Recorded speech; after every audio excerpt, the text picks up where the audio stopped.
Commissioner. They're both updated. And today you're going to hear from our Chief of Department, Jeffrey Maddrey, who will update you on the incident that took place. You're going to then hear from the Fire Commissioner Kavanaugh on the condition of all the people that were involved, their medical conditions. And then we'll have our Chief of Detectives, Joe Kinney, and he'll talk to you about the investigation of the incident today. So with that, I'll bring out the Chief of Department, Jeffrey Maddrey. Thank you. Thank you, Commissioner Shepard. Good afternoon, everyone. I'm going to try and talk loud so you can all hear me. But at 1:30 this afternoon, right here in Collect Pond Park, which is directly opposite of a New York County Criminal Court at 100 Center Street, where the trial of former President Trump is currently taking place, we observe a male walk into the park. He walks to the center of the park. When he's in the park, he starts shuffling around his clothes. He opens up a book bag. From the book bag, he takes numerous pieces of paper, pamphlets out. He throws the pamphlets throughout the park, and then he pulls out a canister and pours some kind of liquid on himself, a liquid we believe is an accelerant, and he lights himself on fire. The male, he takes a couple of steps while he's on fire, then eventually falls onto a police barrier and falls down to the ground. He's on fire. Another area in the park where some of the accelerant spilt is also on fire. Civilians, court officers, members of the police department, they run into the park. They make efforts to put him out. They use their coats, they use fire extinguishers. Eventually, FDNY responds. We're able to put the male, extinguish the fire, and from that point, we remove him to a Cornell burn unit, where right now he's there in a critical condition. At this moment, I'll let our fire commissioner talk about the condition of the male and the condition of people who also helped and who are witnesses over there. Commissioner? Thank you. As the chief mentioned, the victim is in critical condition but is alive and intubated at Cornell Burn Center at this time. There were three NYPD officers and one court officer, so 4 officers who had minor injuries from their exposure to the fire. They are all fine, they are stable, and they are green tags, which is minor at this time. We were on scene, as the chief mentioned. EMS did treat and transport the patient, and we do have our fire marshals here helping with the investigation at this time. Good afternoon, everyone. So the male that's involved in this incident, his name is going to be Maxwell Azzarillo. Right, he's a male. He's born in 1987. His driver's license indicates that he's from St. Augustine, Florida. What we know from speaking to other witnesses and family members is that he arrived in New York sometime earlier in the week. We have his car being in St. Augustine, Florida on the 13th. So anywhere between the 13th and today, he arrived.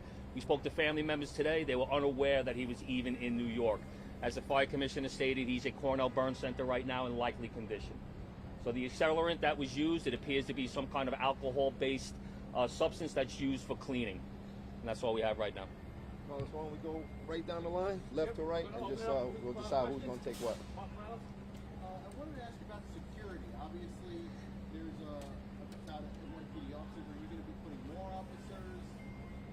Is there any change to the strategy of what the protocol was before? Listen, Mark, after every incident, we have an after action, and we'll talk about if we're going to add officers or not. But just so you know, we had a lot of officers in the area. It is open to the public to still walk through the park, and so there was no security breach here at all. Aaron Thurston. Thanks, Chief. Any evidence of political motivation here? Did the pamphlets give you any clues as to why this occurred? The pamphlets seem to be propaganda-based, almost like a conspiracy theory type of pamphlet. Some information in regards to Ponzi schemes and the fact that some of our local educational institutes are fronts for the mob. So a little bit of a conspiracy theory going on here. Rocco. Chief, any indication if he was here in the park earlier this week at all? Now, we're going to go through all August video, but what we've seen so far today, it appears that he walked from Leonard Street, he entered the park, walked into the middle of the park, and then committed the act. Donald Miles. Chief, do you, in speaking to the family, did they give you any other insight into his mental state, perhaps Very preliminary in dealing with the family so far. We just made notification to them that the incident had taken place. Right back there. How concerned are you that somebody was able to get this far in, light themselves on fire? Obviously, you said they're in critical condition right now, but How concerning is that with all of these law enforcement officials around? Yeah. Thank you. We're very concerned. Of course, we're going to review our security protocols. This gentleman did not breach the security protocols. The park was open to the public. But of course, we're going to look at everything, and with the magnitude of what's going on around right here, we'll reassess our security with our federal partners. How does that change things moving forward? Like I said, we're going to go back. We're going to go back to the command. We'll talk to our federal partners, and we'll make decisions. If we need to tighten up security, maybe we'll shut down the park. This is something that we'll determine once we talk with all our partners, with the court officers, to make sure that with everything going on, the gravity of the event going on right now, we make sure we'll have ample security. All right, Anthony DiLorenzo. So from the video and from eyewitnesses, it took a few minutes for the police officers to get there to get their hands on fire extinguishers. Was there no FDNY presence already here because of the obvious person inside the courtroom? And is that something that maybe the FDNY wants to revisit in case there is some sort of another emergency like this where EMS or fire would have to respond immediately? Because it took police officers to use fire extinguishers to get in. So Anthony, I'll give a piece of that to the fire commissioner, but obviously we're working in partnership with courts, FDNY, all of the city agencies that need to be over here are here. But you got to also remember the park's open to the public. So there was no reason for anybody to already have a fire extinguisher on standby. Nobody knew that this guy was about to light himself on fire. So 2 minutes is a pretty quick response time to be able to get to a vehicle, get a fire extinguisher, run around, get into the park, and start trying to extinguish this fire. All right. But as far as FDNY resources, I'll let Commissioner Kavanaugh just talk about what she may want to do. Yeah, as they mentioned, obviously we'll work with NYPD to review what happened, and if additional resources are necessary, we will place them here. But typically for any kind of major security event, which this is, we have additional EMS resources on scene. Fire only sometimes. There usually is not a reason for that, as you typically would not have next to a public park, but we will work with NYPD to review that. Was here and were they the ones who responded? I would have to confirm what time they responded. We'll get back to you, but we do typically in any kind of high security event have more EMS resources on scene because there could be patients for any reason. All right, we're gonna do 2 or 3 more. Right here. Given the high profile nature of what's happening across the street, we haven't seen any ambulances just on standby outside of court, as you know, the criminal defense is 80, give or take. Do you think that this is something that should happen here in place? Not everything that you see right here is part of the plan. There's a large security plan for this, and trust me, when we had our meetings before this took place, we met with FDNY, EMS, we met with our court partners, we met with Secret Service. So I'm not quite sure what else you're looking for. Well, an ambulance like on standby, like before Yeah, EMS and FDNY are in the area doing this trial as well, and they're totally aware of what's going on, and our response time today was pretty quick.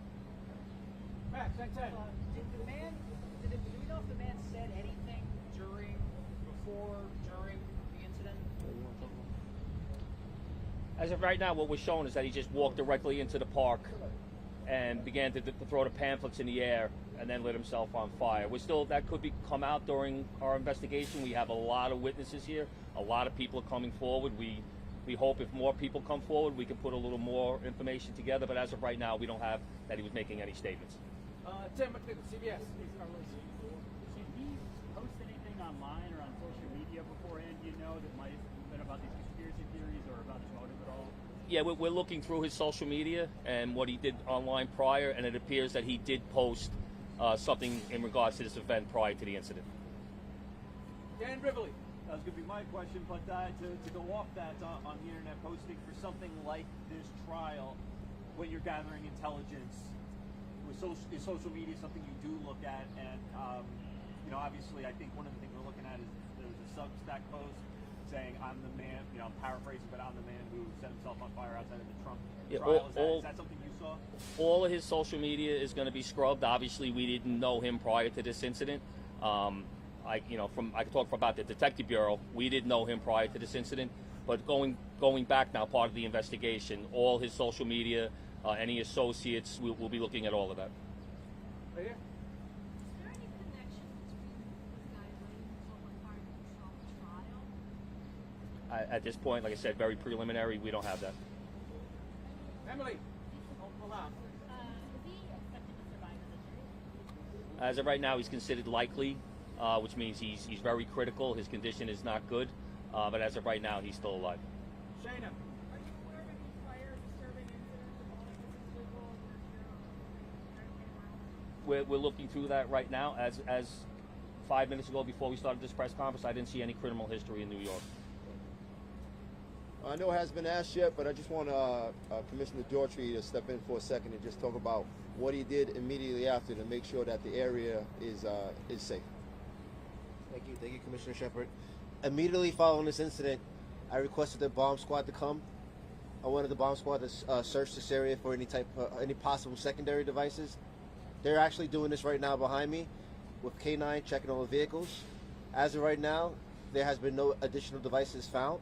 There hasn't been any devices found, I'm sorry, in regards to this incident. So we'll be continuing to search this area. And as far as your question about enhanced security procedures, we're going to take that look into this. Maybe we may have to shut this area down, but that's something that we're going to do. We're going to have a conversation when we get back to One Police Plaza. Thank you. Yeah. All right, last couple. Can you talk about, just reiterate what security personnel you do have on site right now?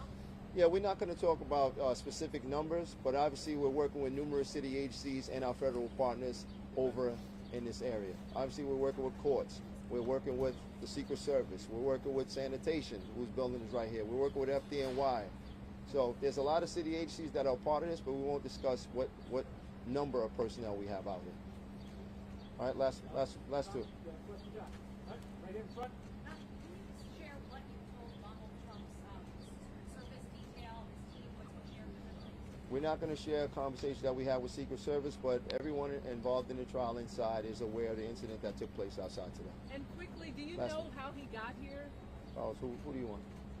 Do you know how you said Maxwell got here? That's on the investigation, but I'll let Chief Kenny talk about that. Yep.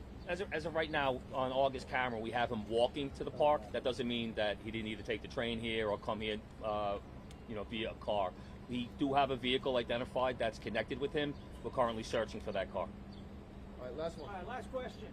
Yeah, so the man was seen by multiple people carrying a sign that appeared to be somewhat anti-Trump, and earlier this week you guys blocked off barricades for Trump supporters protesting and leftists, and I noticed that he lit himself on fire on the Trump supporter side. Do you have any reason to believe that he was targeting Trump supporters? As I think everybody who stepped up here said earlier, we do not believe he is.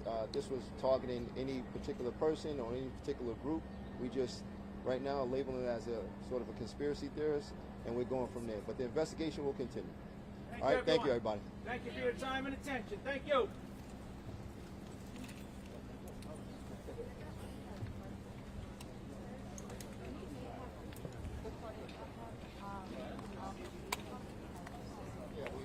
Got it. Okay. All right. So I didn't know.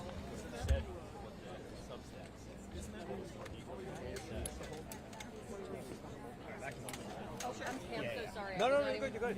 Can someone just hold this one? I'll do that. Yep.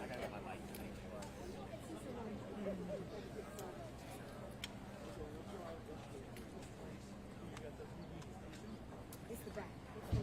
Someone left their phone. Okay, yeah, no, you're good. Yeah. Titanium page.